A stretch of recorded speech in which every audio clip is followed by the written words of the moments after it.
Hello, welcome to Capturing Conversation, Technology in Language Learning. In his book, Disrupting Class, many of Christensen's ideas regarding computer-based learning resulted in discussion board posts about language learning. It's no surprise that many of us would be drawn to the accessibility and convenience of computer-based language programs because language learning extends across generations and far beyond the walls of the classroom. The need for language is universal, but is also personal, making it a perfect fit for technological intervention and computer-based instruction. Over the past couple of years, I've noticed that a common exercise in TESOL training is to analyze one's own language learning experience and to determine the factors that contributed to its presumable inadequacy. Because so many professors and colleagues share in this training ritual, I have to presume that the idea is to criticize the language learning practices of the past, generate instructional ambition for the future, and perhaps let us know that we are not alone in our inability to communicate with the international societies with whom our textbooks made us fall so in love. Is this to say that we have all wasted countless years in high school classrooms being drilled on verb conjugations of Romance languages? In all cases, this may not be true, but for many of us, we take little away from 4 years of language class that would prepare us for success when plopped down at a European airport. Trust me. So what's missing? What are the factors that make language learning experience meaningful and successful? Some would argue that it's the amount of exposure to a language that matters, but pure exposure creates a great argument for multiple high school classes, continuing ed, and Rosetta Stone. But sometimes repetition just isn't enough. So others would argue further and say that it takes immersion in a culture to be able to communicate and appreciate the workings of the native language, to be in a place where the stresses of survival make language necessary and equally impossible. I tend to lean in this direction, so for the sake of this project, let's think of the language experience of someone in this country, of an adult English language learner living in the Boston area. Like all learning, grasping a new language must be personal and appeal to the student's needs and understanding. A person's native language experiences directly affect their experiences in a new language, and if you cannot read in your home language, learning to read in a new language will be no easy feat. Similarly, if you have never gone to a school in your country, never rented an apartment, opened a bank account, ridden a train, experiencing these things in a new language and in a new environment will require new literacies, new skills, and a whole lot of confidence.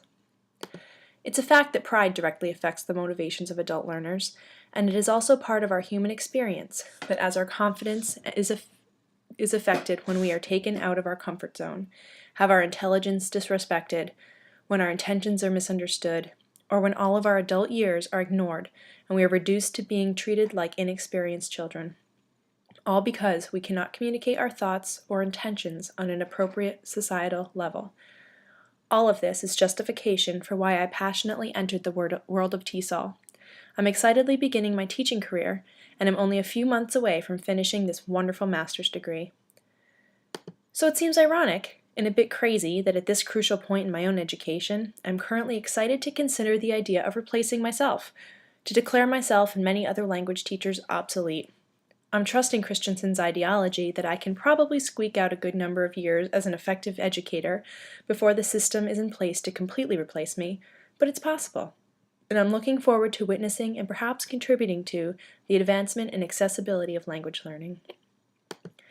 English language learning programs are all over the web. Being the language of international business, it isn't a surprise that this market infiltrated the internet early and with great vigor. Simple Google searches return hundreds of English language lessons, activities, tests, quizzes, podcasts, webcast, and video. But as easy as these programs pop up in your browser, it's just as difficult to find quality programs whose design effectively teaches language. An effective language program integrates listening, speaking, reading, and writing into each lesson. Now, as we know, the beauty of technology-based learning is that it can be customized to the learner's needs. So for example, if I'm interested in conversational language for a month of gallivanting around a new and exciting country, I may not need to find a program with a significant writing component. If my goal is to find an entry-level job in my new community, I should probably look for the programs that allow for practice in all of the skill areas. Very few of the programs out there are this comprehensive, but a few are really showing some promise, and best of all, many of them are free. Currently, I use the program usalearns.org with my adult ESOL Level 1 class. Its beginner level is appropriate, and it includes video lessons, listening, speaking, spelling, and matching, among other activities. But like textbook dialogues and other online programs, the lessons are scripted, and herein lies the problem. The technology we need must prepare the learner for the curveball, the alternate, the unexpected response, just as it teaches the basics. So for example, a website that attempts this is realenglish.com. The website pre-teaches vocabulary with audio as well as text and allows the learner to record and listen to his or her own voice. The lessons are videos both with and without English captions, and the taped situations provide alternate expressions for a given dialogue. Some phrases are frozen and labeled to call attention to the changes, and the website includes follow-up comprehension exercises as well. I think that the intention of preparing the learner for the unexpected is there, but again, it's not perfect. The website is functional but low-tech. The videos are not filled in this decade or the last, and at the end of the day, the activities are still scripted. A language learner can practice and practice, but real-life, real-time communication is unpredictable. Who's to say that a server at a restaurant will greet a customer by saying, "Good evening, what would you like?" as opposed to, "Hey there, how are you folks? What can I get you started with?"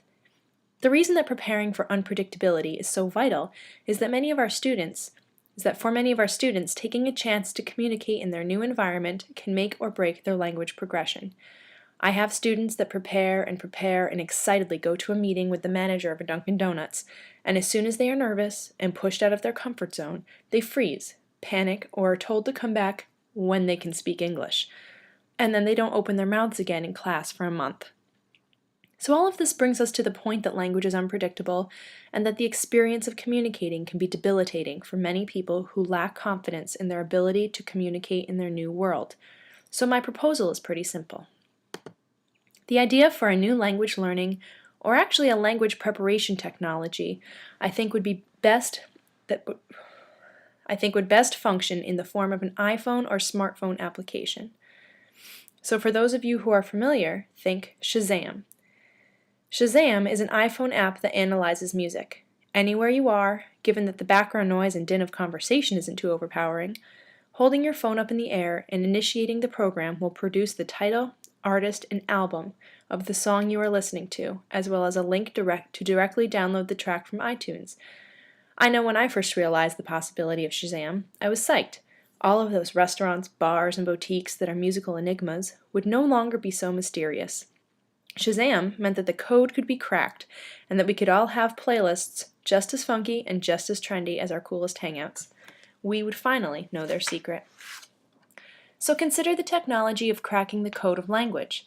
Imagine English language learners with access to voice recording and recognition far better than your father's dictaphone or tape recorder.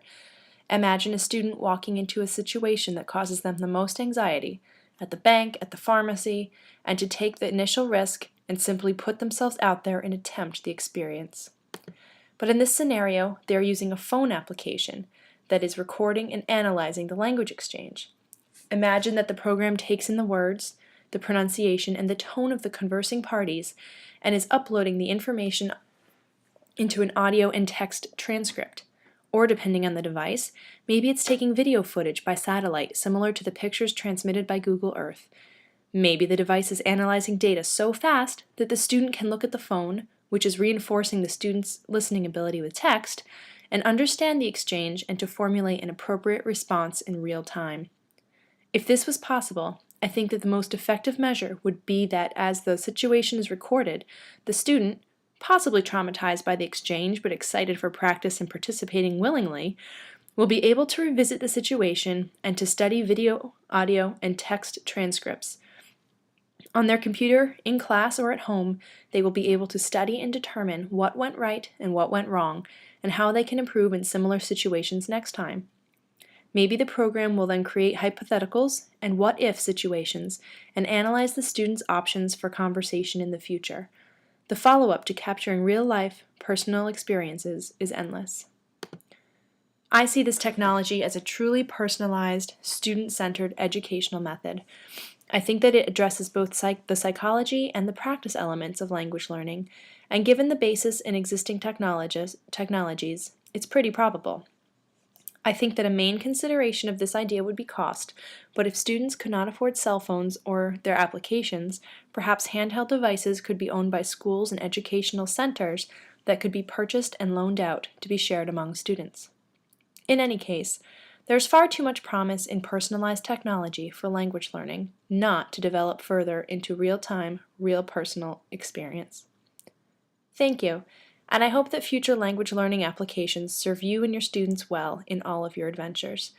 A special thanks to all of you for listening, and a special thanks to my students who remind me every day that life is a struggle and that they try their best every step of the way. Also, special thanks to Apple and Getty Images for many of the images displayed in this presentation.